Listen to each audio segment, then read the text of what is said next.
Our star has just woken up in a way that defies our standard predictive models.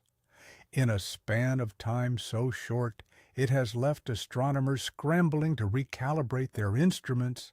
The Sun has unleashed a bombardment of energy unprecedented in this solar cycle. We are not talking about the standard rhythmic pulse of a yellow dwarf star. We are looking at a violent, synchronized eruption that has turned the solar surface into a seething cauldron of plasma and magnetism. Over the course of what is being called the furious February flares, the Sun did not just emit a single burst of anger. It hurled over 50 distinct eruptions into the void. Among these were multiple X-class monsters, the most powerful category of solar flare in existence, each one packing the explosive force of billions of hydrogen bombs detonating simultaneously. But the sheer quantity of these explosions is not the primary story here.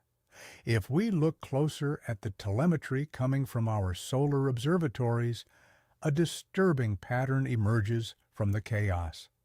Standard solar physics suggests that flares are generally isolated events, localized releases of tension like a singular earthquake.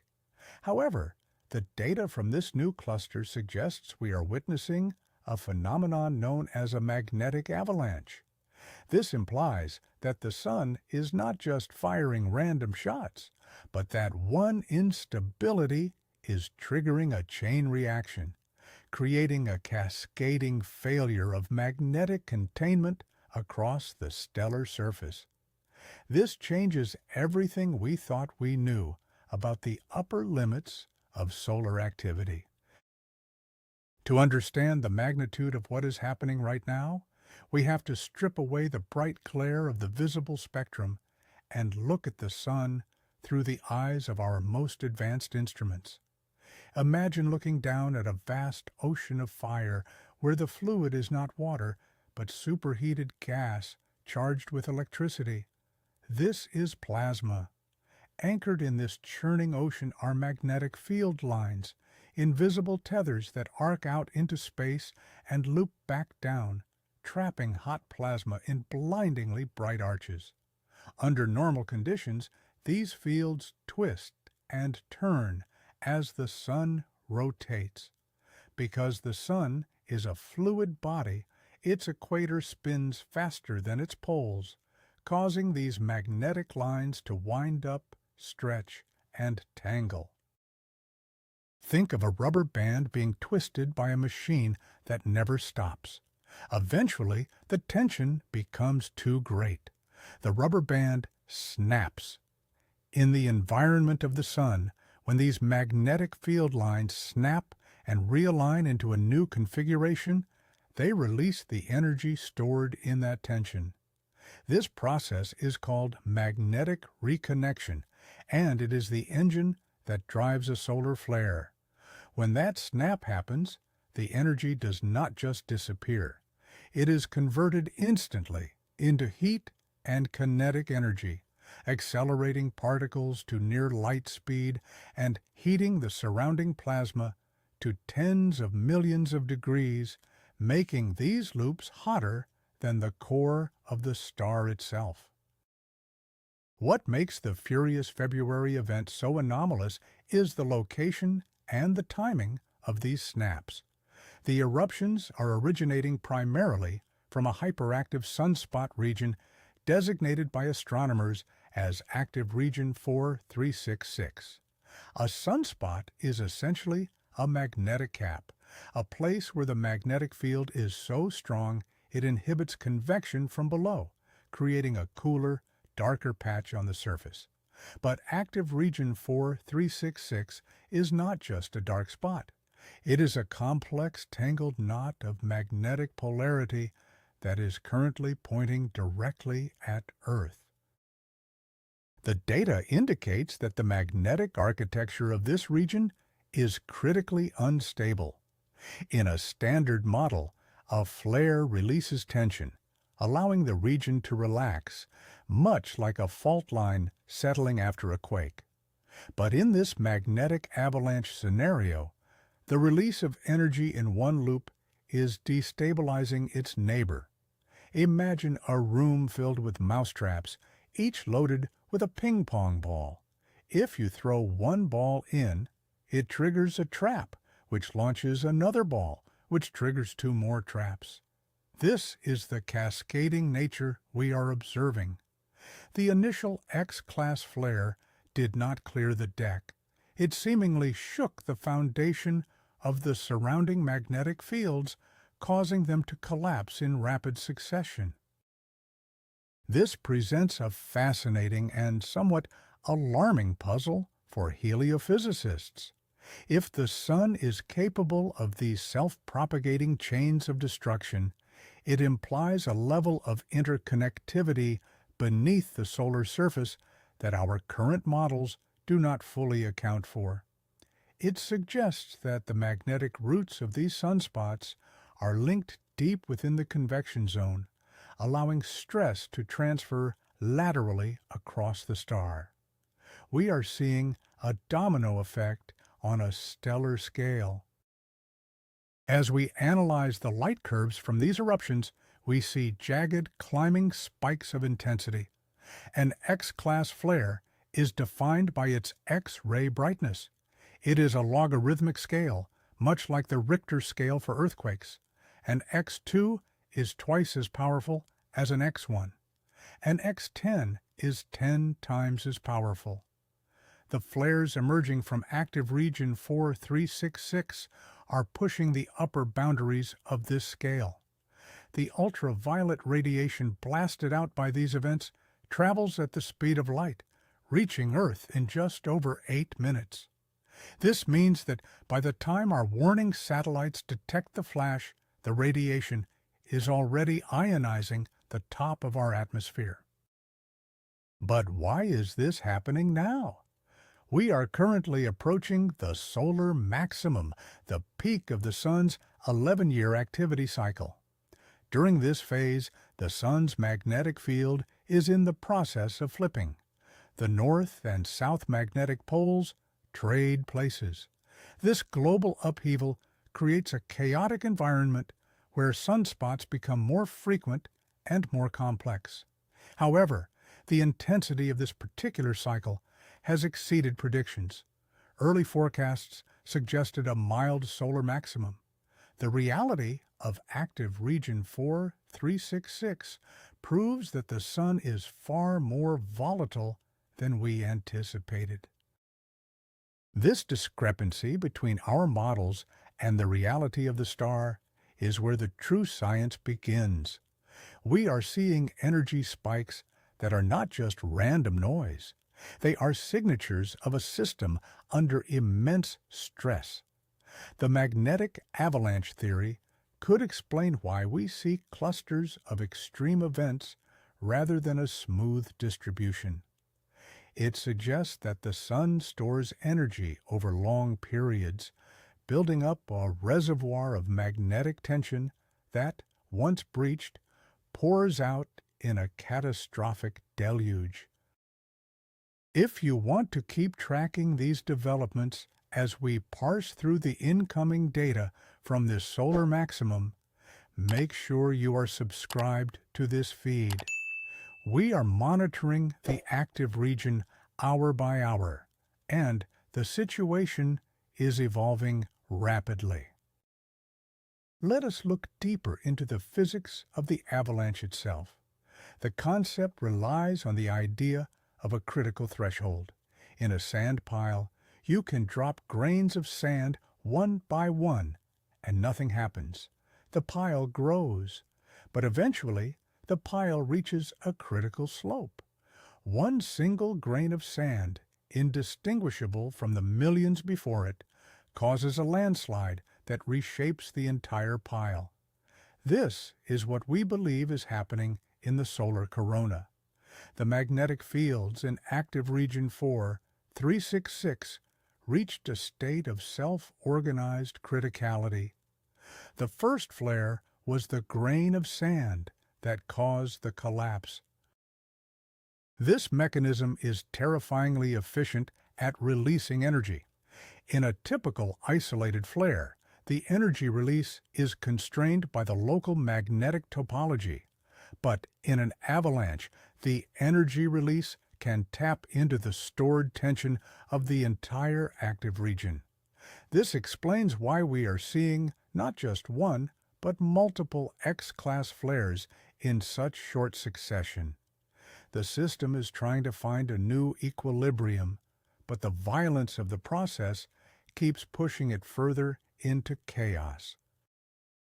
Visual observations from space telescopes show us giant loops of plasma towering high above the surface, twisting and writhing. When the reconnection event happens, these loops do not just break, they explode outward. This brings us to a critical distinction. A solar flare is a flash of light and radiation, but often it is accompanied by a coronal mass ejection. This is where the sun actually hurls 1 billion tons of its own material into space. In the case of the furious February event, the avalanche of flares has been launching these clouds of plasma one after another. Because they are launched in sequence, the faster clouds can catch up to the slower ones, merging and cannibalizing each other to form complex turbulent shock fronts. This creates a much more dangerous environment than a single, clean eruption. It turns the space between Earth and the Sun into a minefield of charged particles and warped magnetic fields. The sheer temperature involved here is difficult to comprehend. We are talking about plasma heated to 20 million degrees Celsius or more during the peak of the reconnection. At these temperatures, atoms are stripped of their electrons entirely. Matter exists as a soup of raw nuclei and electrons. This superheated material emits hard X-rays and gamma rays, the most energetic forms of light in the universe. When we say the sun is screaming, we mean it quite literally in the electromagnetic spectrum. The radio bursts accompanying these flares are so loud they can drown out our own communication signals, a phenomenon we will explore in detail shortly. But there is a detail in the spectral analysis of these flares that stands out as a true anomaly. Amidst the chaos of the 50 eruptions, there is a rhythmic quality to the intensity of the blasts.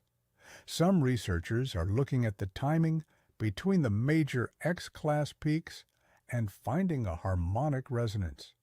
It is almost as if the active region is ringing like a bell struck by a hammer. This pulsation might be a clue to the depth of the disturbance. If the magnetic avalanche is triggering acoustic waves that travel down into the sun's interior and bounce back up, it could be stimulating further eruptions. This feedback loop would mean that the surface explosions are not just venting energy into space, but are also pumping energy back down into the star, potentially destabilizing the magnetic dynamo mechanism operating deep below. It challenges the traditional view of the photosphere as merely a surface. Instead, it paints a picture of a continuous, vibrating system where the atmosphere and the interior are locked in a violent dance. The implications of this magnetic avalanche go far beyond academic curiosity. We exist in the atmosphere of our star. The Earth orbits within the tenuous outer layers of the solar corona. When the sun undergoes a convulsion of this magnitude, we feel it. The ultraviolet radiation from the initial flash arrives first. It slams into the upper layers of Earth's atmosphere, specifically the ionosphere. This layer of gas, which is already ionized by solar radiation, suddenly swells. The density of the atmosphere at orbital altitudes increases.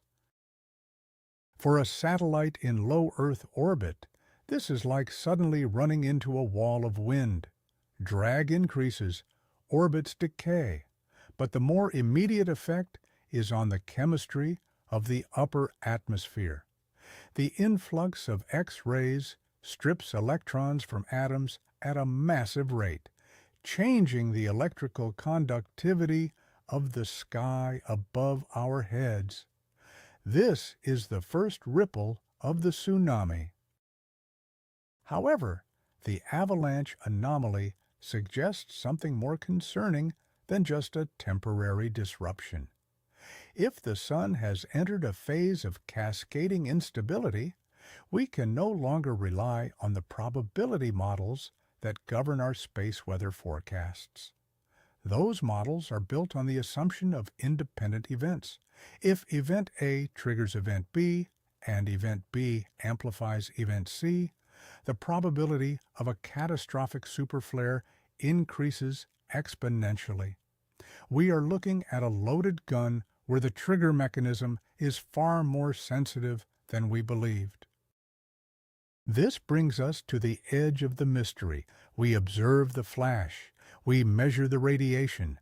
We count the X-class giants. But what determines the tipping point?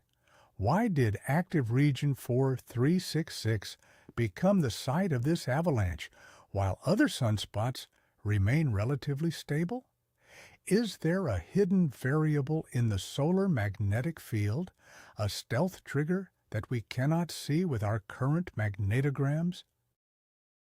The answer may lie in the twisted topology of the flux ropes, the bundles of magnetic field lines that lie beneath the sunspot.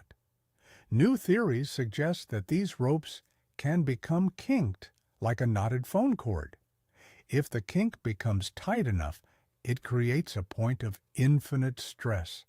The avalanche begins there. But detecting these kinks before they snap is currently beyond our capabilities. We are effectively watching a demolition in progress without knowing where the charges were planted.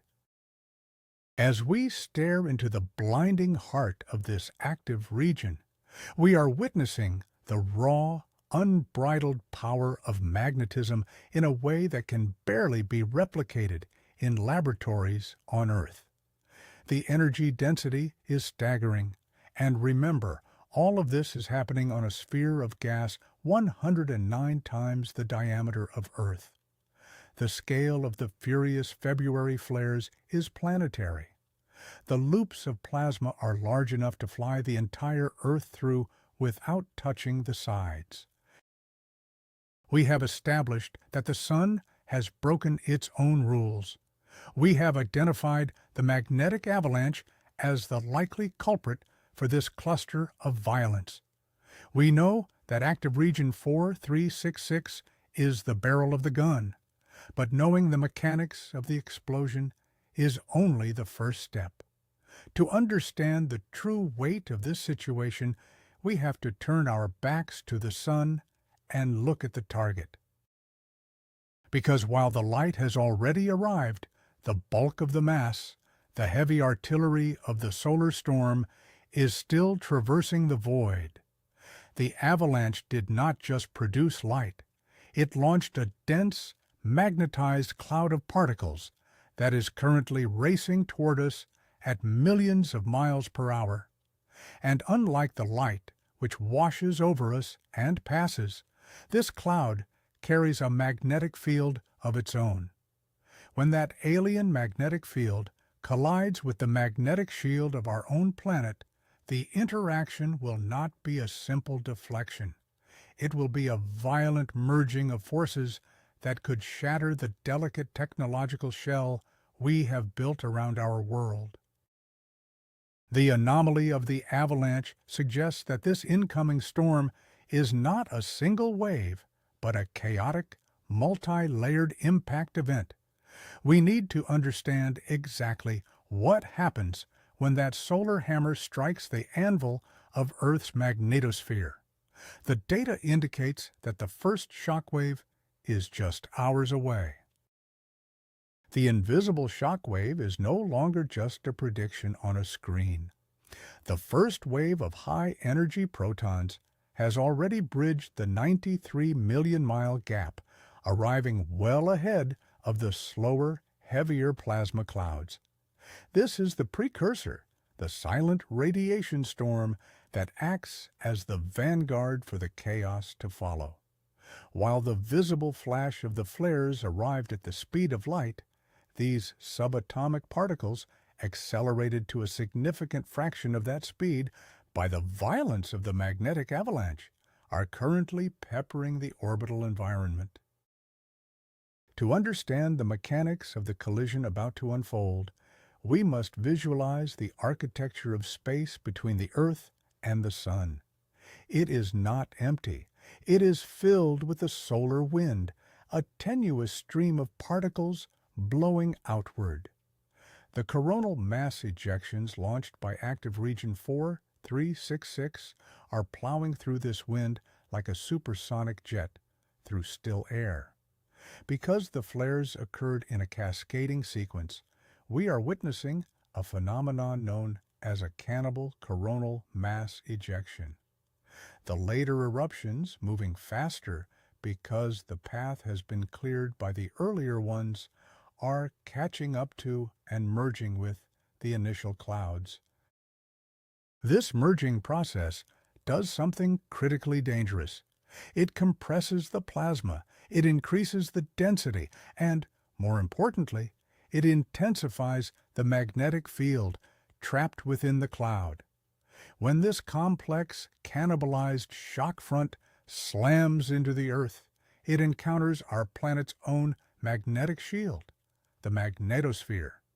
This is where the physics of the interaction dictates the severity of the crisis. It all comes down to a single variable known as BZ. This refers to the direction of the solar wind's magnetic field. If the magnetic field within the incoming plasma cloud is pointing north, it will largely bounce off Earth's magnetic field, which also points north at the equator. Like two magnets with the same polarity pushing against each other, the shield holds. However, the data from the Advanced Composition Explorer spacecraft, sitting at the Lagrange point 1 million miles upstream, suggests a different reality. The magnetic field inside this turbulent avalanche is erratic, twisting, and turning. If the BZ turns south, it creates a magnetic connection with Earth's north-pointing field. This is the key that unlocks the planetary defense. The magnetic field lines of the Sun and the Earth merge, snapping together in a process of reconnection similar to what happened on the solar surface. But this time, it happens right at the nose of our planet's magnetic shield. This opens a rift, a literal hole in the magnetosphere, through which solar energy pours directly into our upper atmosphere. As this energy cascades into the polar regions, it travels along the magnetic field lines like electricity flowing down a wire. It slams into the atoms of oxygen and nitrogen in the upper atmosphere, exciting them to higher energy states. When these atoms relax back to their normal state, they release photons. This is the aurora. While visually stunning, representing the sky painted in neon greens and blood reds, scientifically, it is visual evidence of a massive energy dump. We are seeing gigawatts of power being dissipated into the ionosphere. This brings us to the immediate, tangible crisis unfolding in the technosphere. The layer of the atmosphere known as the ionosphere is crucial for global communication. It acts as a mirror for high-frequency radio waves, allowing signals to bounce around the curvature of the Earth. Aviation, maritime operations, and emergency services rely on this bounce. When the X-rays from the flares hit the day side of the Earth, and when the charged particles from the coronal mass ejection flood the poles, the ionosphere undergoes a radical transformation. It becomes thick and absorbent. Instead of bouncing the radio signals, the lower layers of the ionosphere, specifically the D region, absorb them. The signal simply disappears. This is a radio blackout. We have already seen reports of transoceanic flights losing contact with air traffic control for tens of minutes at a time. The sky is effectively screaming with static, drowning out our terrestrial whispers. But the disruption goes deeper than radio. It attacks the very foundation of modern navigation. The Global Positioning System, or GPS, relies on precise timing signals sent from satellites 20,000 kilometers above us. These signals must pass through the ionosphere to reach the receiver in your car, your phone, or the navigation computer of an oil tanker. Under normal conditions, the delay caused by the atmosphere is constant and corrected for. During this geomagnetic storm, the ionosphere becomes turbulent. It creates bubbles of varying density, much like the heat haze rising off a hot road. As the GPS signal passes through these bubbles, it bends and scatters. This phenomenon is called scintillation. The receiver on the ground loses the lock on the satellite, or worse, it calculates a position that is miles off target. For a precision agriculture tractor or an autonomous drone, this is catastrophic. But for the high-frequency trading algorithms that use GPS timing to timestamp financial transactions, a microsecond of error caused by solar turbulence can mean millions of dollars in losses. We often think of space weather as a problem for astronauts, but the currents induced by this storm travel all the way to the ground. The compressing magnetosphere induces electrical currents in the crust of the Earth itself. These are called geomagnetically induced currents. They seek the path of least resistance. In regions where the bedrock is igneous and non-conductive, like much of North America and Scandinavia, the current cannot flow through the rock. Instead, it flows up the grounding wires of our power grid, entering the high-voltage transmission lines. This direct current invades the transformers, which are designed only for alternating current. It causes the magnetic core of the transformer to saturate.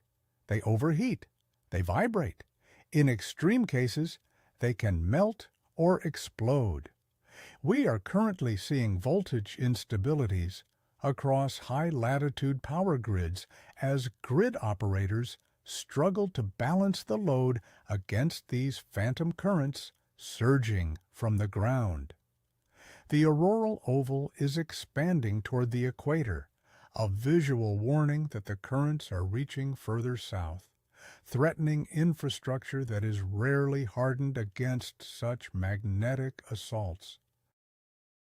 There is another layer to this technological siege, one that is happening silently in the vacuum above the atmosphere. As the ionosphere heats up from the influx of ultraviolet radiation and particle precipitation, it expands. The atmosphere literally puffs up. For satellites in low Earth orbit, particularly the massive constellations of Internet satellites, the density of the gas they are flying through increases dramatically. This creates drag. It is like driving a car and suddenly hitting a patch of deep water. The satellites slow down. If they slow down, they lose altitude. mission control centers are currently issuing emergency thruster commands to thousands of assets, burning precious fuel to keep them from falling back to Earth. In previous storms of lesser magnitude, we have lost dozens of satellites in a single event, burning up in the atmosphere because they could not outrun the expansion of the air itself. This poses a question that we rarely stop to ask. We have built a civilization that is entirely dependent on a delicate web of signals and silicon, suspended in a magnetic environment we do not control. How resilient is our digital world to the analog fury of a star? The data from active region 4366 suggests we are testing that resilience to its breaking point. As we analyze the magnetometer readings from around the globe, we see the planetary K index, a measure of geomagnetic disturbance, climbing into the red. We are approaching G4, severe storm levels. The magnetosphere is ringing like a bell struck by a hammer. Ultra-low frequency waves are oscillating through the Earth's magnetic environment. These waves can resonate with the energetic electrons trapped in the Van Allen radiation belts, accelerating them to nearly the speed of light. These are the killer electrons. They can penetrate the shielding of satellites, embedding themselves in circuit boards and causing deep dielectric discharge. Essentially, miniature lightning bolts inside the computer brains of our orbital infrastructure. The chaotic nature of the avalanche means these impacts are coming in waves. Just as the magnetosphere attempts to recover from the first shock, the second, denser cloud from the Cannibal CME arrives. This prevents the recovery phase, keeping the geomagnetic field in a state of prolonged agitation. It is this duration, as much as the intensity, that wears down our technological defenses. Transformers heat up over time. Satellite orbits decay over time. The longer the storm rages, the higher the probability of a critical failure. But amidst this focus on the sky and the wires, there is an anomaly in the ground-based data that is beginning to draw the attention of a different kind of scientist. While we watch the auroras and monitor the voltage on the grid, sensors buried deep in the Earth's crust are picking up a strange correlation. We tend to think of the solid Earth as a separate system immune to the whims of the solar wind. We assume that the lithosphere, the rocky shell of our planet, responds only to tectonic forces, the slow grind of plates.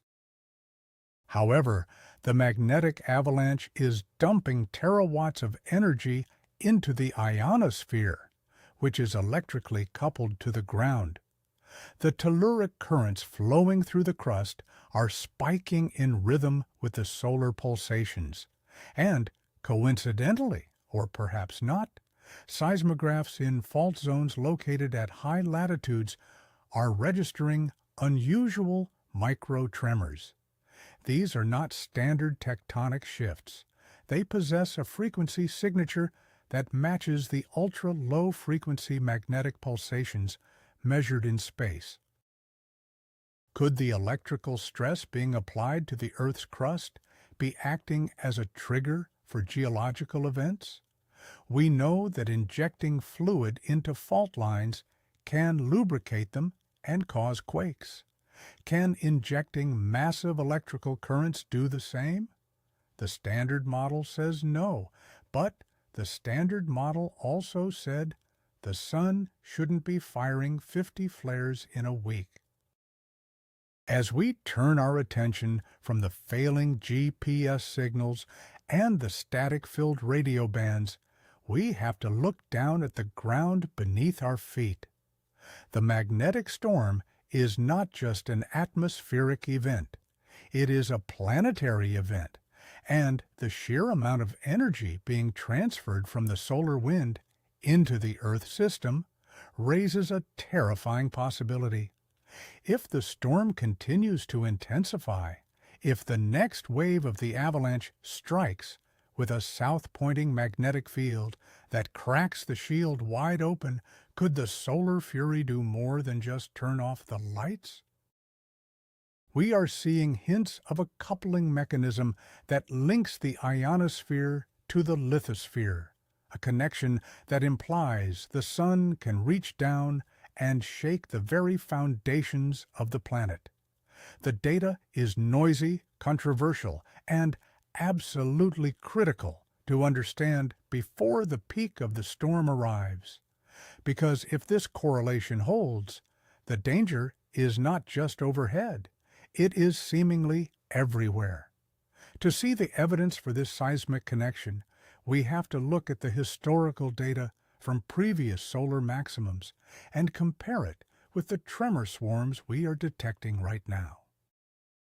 The correlation is subtle, burying itself in the background noise of the planet's daily hum, but when we overlay the magnetometer spikes from the furious February storm against the real-time seismic data from the Pacific Ring of Fire, the synchronization becomes difficult to dismiss as mere chance.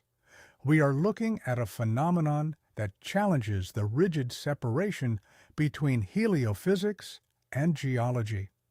The mechanism proposed by the researchers tracking this anomaly relies on the piezoelectric effect, a well-understood principle where applying mechanical stress to certain crystals, like quartz, generates an electric charge. However, the hypothesis suggesting a link between solar fury and terrestrial tremors flips this equation. It asks a radical question. Can the massive electrical currents induced in the Earth's crust by a geomagnetic storm apply mechanical stress to fault lines that are already locked near their breaking point? The theory posits that the telluric currents surging through the conductive pathways of the lithosphere create a reverse piezoelectric effect. As billions of amperes of current flow through quartz-rich granite and basalt, the rock itself may be undergoing microscopic expansion and contraction. In a fault zone that is held together by the friction of rock against rock, this induced vibration could theoretically reduce the friction coefficient just enough to trigger a slip. We are not saying the sun creates earthquakes from nothing. We are suggesting that the magnetic avalanche we just witnessed acts as the final grain of sand on a tectonic pile that was already unstable. The timing of the tremor swarms currently registering in the subduction zones of the Aleutian Islands and off the coast of Chile aligns with the arrival of the strongest shock waves from the Cannibal coronal mass ejection. This coupling of the ionosphere to the lithosphere suggests that our planet is far more integrated with its stellar environment than previously believed. The Earth is effectively a giant circuit board, and the sun is feeding it a voltage spike that exceeds its design specifications. But while the seismic implications remain a subject of fierce debate and ongoing data collection, there is a threat on the horizon that requires no speculation. It is a mathematical certainty derived from the very laws of stellar evolution.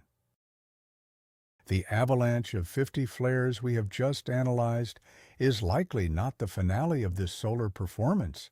It is the opening act. We are currently ascending toward the absolute maximum of solar cycle 25. The magnetic complexity of the sun is increasing day by day. The existence of active region 4366 proves that the star is capable of generating delta-class magnetic fields, where opposite polarities are jammed together in a volatile, explosive proximity. Models of stellar behavior indicate that as we move deeper into the maximum, the probability of a superflare increases. We define a superflare not just as an X-class event, but as an eruption that exceeds the historical records of the modern age. We are talking about an event comparable to the Carrington event of 1859, but occurring in a world that is no longer powered by steam and coal, but by silicon and electricity. If the magnetic avalanche mechanism we observed this February scales up, if a cluster of sunspots twice the size of the current active region were to trigger a similar cascading failure, the energy release would be catastrophic. We must consider the physics of such an event. A superflare would ionize the atmosphere to such a degree that the ozone layer, our biological shield against ultraviolet radiation, could be depleted by 20 to 30% for years. This would not just be a bad day for GPS, it would be an ecological disaster, altering the growth rates of crops and the health of ocean plankton. But the most immediate violence would be magnetic. A storm of that magnitude would compress the Earth's magnetosphere so severely that the boundary between the solar wind and our atmosphere, which usually sits at a distance of 60,000 kilometers, could be pushed down to within the orbit of our geostationary satellites. This would leave our primary communication and weather monitoring infrastructure exposed to the raw, unshielded fury of the solar wind. The electronics on board would not just glitch, they would fry. On the ground, the induced currents would not be limited to high latitudes. The auroral oval would descend to the equator. People in the tropics would see the sky turning red with nitrogen emission. The voltage collapse would be global. We are not talking about a rolling blackout. We are talking about the physical destruction of the extra high voltage transformers that form the backbone of planetary energy distribution. These custom-built giants take months or years to manufacture. If we lose hundreds of them simultaneously to a solar superstorm, the lead time for recovery is not measured in days, but in years. This is the technosphere crisis. We have built a civilization that assumes a constant, stable electrical environment. The furious February flares are a warning shot revealing the fragility of that assumption. The Sun is a variable star. Its output fluctuates. Its magnetic mood swings are violent. And we are currently building our most sensitive technologies, from quantum computers to autonomous vehicle networks, during the quietest solar cycles in recent history. We have been lulled into a false sense of security by a star that has been sleeping. Now, as the magnetic avalanche continues to ripple through the inner solar system, we are forced to confront the limits of our predictive capabilities. We have deployed spacecraft like the Parker Solar Probe to touch the Sun's atmosphere and the Solar Orbiter to photograph its poles.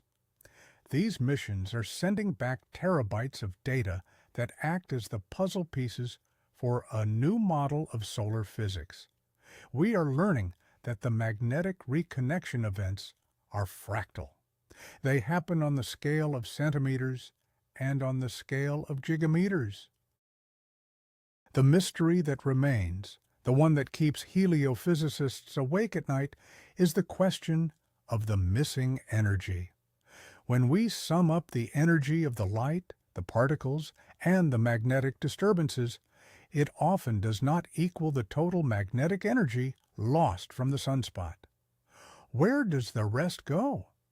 Some theories suggest it is dissipated in waves that heat the corona to its impossible temperatures. Others suggest it is launched into the heliosphere in forms we have not yet detected. Understanding this energy budget is crucial for planetary protection.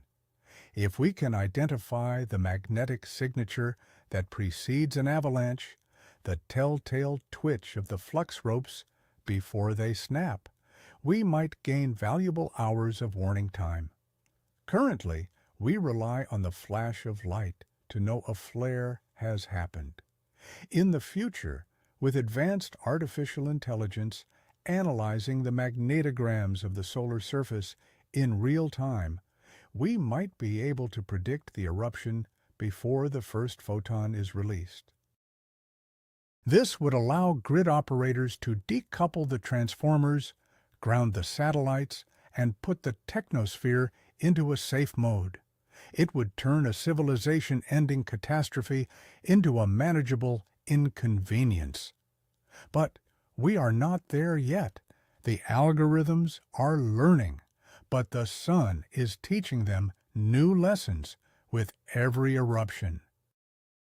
As we watch active region 4366 rotate slowly toward the western limb of the sun, moving out of the direct line of fire with Earth, we cannot afford to relax. The solar rotation takes 27 days. In 2 weeks, this region, or a new and more terrible one, will rotate back into view on the eastern limb. The magnetic tension that drives these avalanches is generated deep in the tachocline, the shear layer between the sun's radiative and convective zones. That dynamo is churning. The cycle is peaking. The universe is not a static backdrop. It is a dynamic, violent, and interconnected system. The auroras dancing over our heads are beautiful, yes, but they are also the visual manifestation of a shield taking a heavy beating. The seismic tremors, the radio blackouts, the satellite drag, these are the sounds of our planet interacting with its parent star. We are living in the atmosphere of the sun. Its storms are our storms, its cycles are our cycles, and as this solar maximum intensifies, we will continue to monitor every flare, every coronal mass ejection, and every magnetic anomaly. The investigation into the link between the solar avalanche and the seismic response is just beginning, and the data from this event will be analyzed for decades. The sun has shown us its rage. It has demonstrated that it can fire a barrage of energy that defies our standard models. The question is no longer if a larger storm is coming. The question is when and whether we will be wise enough to listen to the warnings written in the plasma and the light. If you appreciate this deep dive into the raw physics of our solar system and want to support independent scientific analysis that goes beyond the headlines, please hit the like button. It helps the algorithm share this data with other curious minds. The sun never stops, and neither will our coverage of it.